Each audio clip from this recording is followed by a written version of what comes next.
Hey guys, what's going on? It's Philip with Trade Genius, and wanted to talk to you guys today about Ethereum futures. Yep, that's right. Right on the heels of the announcement that came at the end of October about the Chicago Mercantile Exchange's futures for Bitcoin, we now have news about Ethereum derivatives. And this was actually this news broke through the Bloomberg technology. And basically, what we're looking at is there's going to be an exchange that's currently going by the code name of Virtuoso. And what they're going to do is they're basically going to open up derivatives for the Ethereum chain. And that's going to allow, again, just like Bitcoin futures, institutional investors to come in.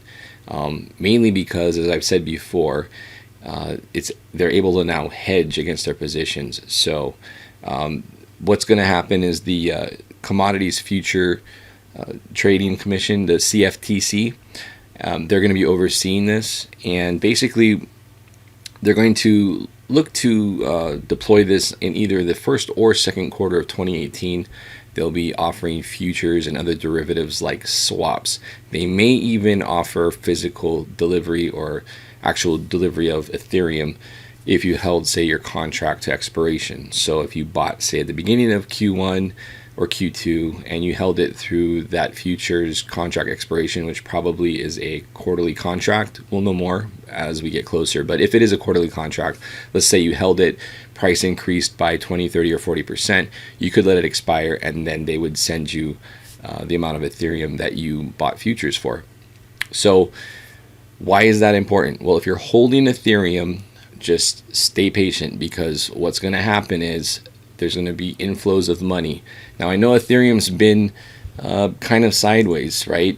This is the daily chart in Ethereum.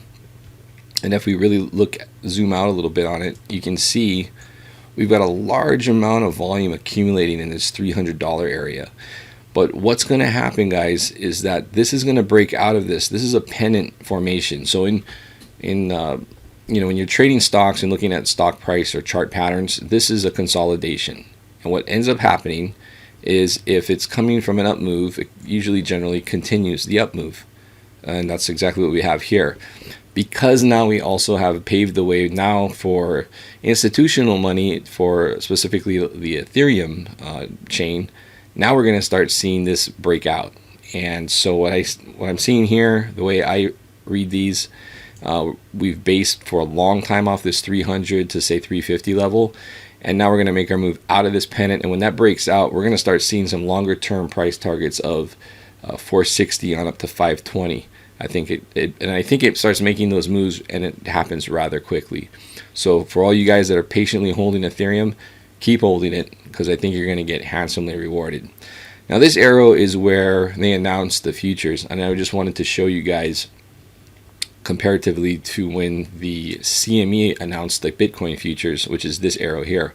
And notice that on that day, we opened up at about 57.50 and ran up to a height of 78.56. So over $2,000 move there. And then we had the sell-off after the SegWit 2x fork was called off, and then the whole Bcash fiasco. But then dip buyers were there. And we've added like $40 billion in market cap in the last 6 days. So I can tell you that institutional money is already starting to flow into Bitcoin. There's funds and stuff like that are getting invested. So they're buying the dips. And this is just a huge monster move. So all I'm saying is if you look at that versus what you're looking at Ethereum, you got an opportunity here. I expect this to, I don't expect it to consolidate too much longer. I do expect it to start moving up. The other point I wanted to make was that as the barrier to entry for these products gets lower, now it's lowering for institutional investors, but it's going to get lower for the retail guys too.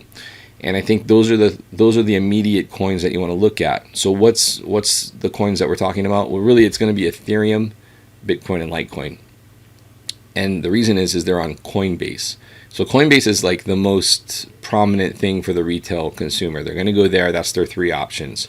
And so when you have it where it's easier for the consumer to access, those are the ones that are going to face a lot of growth. Other coins may need Bitcoin or Ethereum to obtain, might take a little bit more savvy investor. But for the retail masses, those are the three that are going to have a lot of upside going into 2018 for those reasons. If you look what Apple did, Apple made very user-friendly interfaces for various products and had immense success and immense growth. And so I liken that similar to what we're looking at for those that are readily accessible by the retail crowd. And also with the Square Pay application, they're making Bitcoin incredibly easy to buy with their initial rollout. So again, lower the barrier of entry, the money flows in, and you look at the coins that are available for those lower entry barriers. So that's Litecoin, Bitcoin, and Ethereum currently, and there will be others that will be added. But you focus on that approach, and you're going to see a lot of gains, especially if you start accumulating these for your portfolio, or as a diversification into your portfolio. That being said, so that's, you have Litecoin, or I'm sorry, Ethereum, and now if we look, we see Bitcoin. I think what's going to happen, I'll give you guys some technical analysis like I always do at the end of these videos, and basically what we're going to probably see is some pullback here, but again, we're looking at probably getting another surge higher into next week. If we start seeing Sunday evening buying from the Asia and London markets overnight, we could easily see the 84-8500 area next week. I will say anything in that area and above to 9,000, we are getting red hot overheated, and we could probably see a pullback from those ranges. So keep that in mind. Litecoin, very bullish long-term chart. Again, not a super volatile as far as price gains. We've had some spurts. It seems like we have opportunities for 90% moves, but not like Bitcoin where it's just a freight train. However, that being said, again, we're starting to see some movement here on Litecoin, and we're pressing out. Once we get above this, guys, once we get above this bear fib zone, I think we're going to see a pretty nice move up into triple digits. So again, if you're holding Litecoin, stay patient on that as well. All right, that's it for this video. I just wanted to point out that Ethereum futures are out. Didn't have as much fanfare on that announcement as there was for the Bitcoin ones, but it is coming. So I do see more upside in the coming months for Ethereum. That's it, guys. Thanks for watching. Hit the subscribe button and hit that like if you liked the video. Thanks for watching. Thanks for your time, guys. Have a great one. Take care.